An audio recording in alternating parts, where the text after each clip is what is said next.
राधानगरी तालुक्यातील पाटपन्हाळा गावच्या हद्दीत राधानगरी अभयारण्य क्षेत्रात शेकडो झाडांची विनापरवाना तोड झाल्याचा गंभीर प्रकार समोर आलाय। विशेष म्हणजे हा परिसर इको सेन्सिटिव्ह झोनमध्ये येत असतानाही मोठ्या प्रमाणात वृक्षतोड झाल्यानं वन विभागाच्या कार्यपद्धतीवर प्रश्नचिन्ह निर्माण झालंय।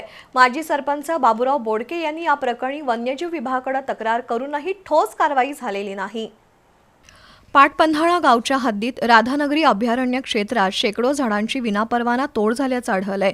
विशेष म्हणजे हा परिसर इको सेन्सिटिव्ह झोनमध्ये येत असतानाही मोठ्या प्रमाणात वृक्षतोड झालीच कशी असा प्रश्न माजी सरपंच बाबूराव बोडके यांनी केलाय। त्यांच्या म्हणण्यानुसार मालकी हक्काच्या तसंच वन्यजीव विभागाच्या हद्दीतील सुमारे 25 एकर क्षेत्रातील ऑस्ट्रेलियन बाभळीची झाडं आणि सुमारे 60 एकर क्षेत्रातील निलगिरीच्या झाडांची मोठ्या प्रमाणात तोड झाली आहे। पाटपन्हाळा परिसर हा इको सेन्सिटिव्ह झोनमध्ये समाविष्ट असल्यानं इथं कोणत्याही प्रकारच्या वृक्षतोडीवर निर्बंध असतात। मात्र असं असतानाही मोठमोठी वाहनं येऊन वृक्षतोड करतात आणि लाकूड वाहतूक करतात, हे कसं शक्य झालंय असा सवालही उपस्थित होतोय। तसंच वनविभागाच्या नाक्यावरून विनापरवाना लाकूड वाहतूक होत असल्याचा आरोपही त्यांनी केला आहे। आम्ही इथे राधानगरी ऑफिसला तक्रारी दिल्या, तोंडी सांगितलं तरी सुद्धा त्याच्यावर काही कारवाई झाली नसल्यामुळे कोल्हापूर मुख्य वन संरक्षकांना एक अर्ज दिल्यानंतर त्याची चौकशीसाठी सब डेपो मॅडम इथं आल्या होत्या, पण त्यांनी सुद्धा त्याची काय म्हणावी अशी दखल घेतली असं वाटत नाही। फॉरवर्ड हद्दीतली बरीचशी झाडं तुटलेली आहेत।